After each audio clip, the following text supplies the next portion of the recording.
Hello, this is the Module 1 in a module assignment in response to prompt number 1. Today we'll examine the composition used to create St. Peter's Basilica and Chambord Castle in France, and how the introduction of styles and architectural communication creates an architectural dialogue between differing places and differing spheres of ideology.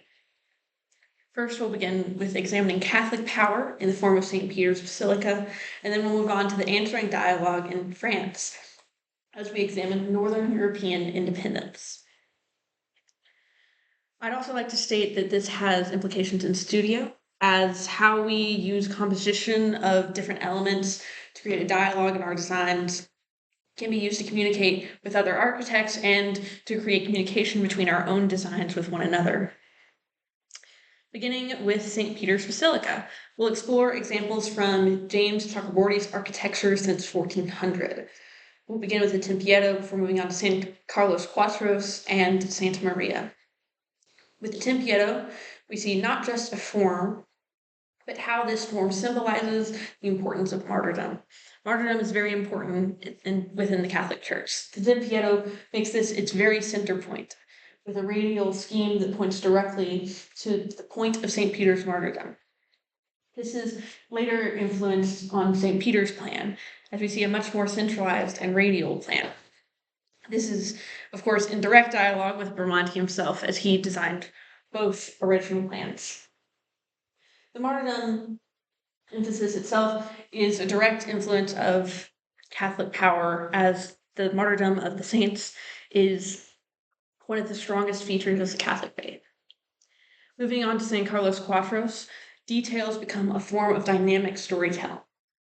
Here, with some of the sculptures, we see dynamic storytelling that would later be used to influence aristocratic forms and to influence the corruption of the Catholic Church. San Carlos Quatros not only displays the saint, but several aristocrats and patrons of the cathedral. This is a direct influence of the corruption within the Catholic Church. This dynamic sculpture making, however, would also contribute to St. Peter's in the form of the baldacchino and in the cathedra. Moving on to Santa Maria. The most direct form is the dome. The dome is used as a symbol of power all across the globe. But this dome in particular in St. Peter's is taken from Florence's usage of the dome in order to establish independence and make themselves seem more powerful than the Catholic Church, which is an interesting piece of irony. The dome itself is the most reused piece of dialogue, as we see the dome used in Islamic culture and architecture, as well as Indian culture and architecture. The dome here is double-shelled, just as it is in Florence. Next, let's move on to Chambord, as Chambord is a composition and a dialogue with Catholic power. So as Catholic power is reviewed in St. Peter's, thus Chambord starts to create its own independence, as many Northern European countries did.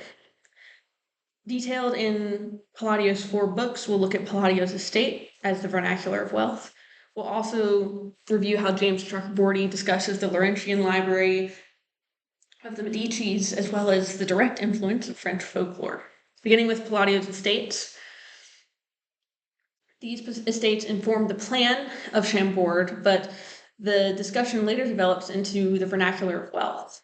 As wealth equals power, we see a direct discussion of Catholic power versus royal power, as the French establish themselves from the Holy Roman Empire into their own empire. The plan of one of Palladio's estates here is directly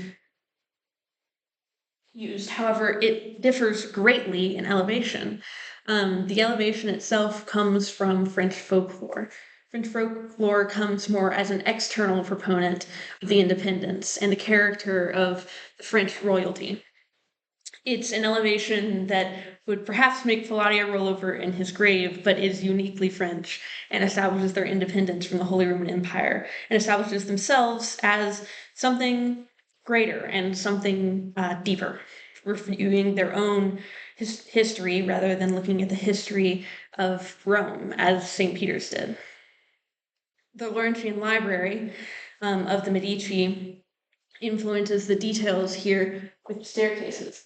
Michelangelo's stairs here, and perhaps Michelangelo's stairs here, are a direct vernacular of the wealth. This wealth was also reflected in the Medicis, who were a big proponent of Catholic power. This just shows how, even though we have all of this power and all of this wealth, that in different ways, the power and wealth remains the same, and the way that we convey it in architecture can oftentimes remain the same, especially when we get down to smaller details, like in the staircases. To conclude, we've examined how the dialogue between world powers is communicated through compositional architecture. St. Peter's is a form of monumental power displayed in the Tempietto, San Carlos, Quatros, and Santa Maria. The response is Chambord Castle, informing the independence of French royalty as a composition of Palladio's estates, the Laurentian Library, and French folklore. Overall, I hope that this discussion has informed our use of composition as a call and response in examining how our architecture can communicate with our own architecture and the architecture of others in order to inform our ideas and ideologies, communicate that through architecture. Thank you.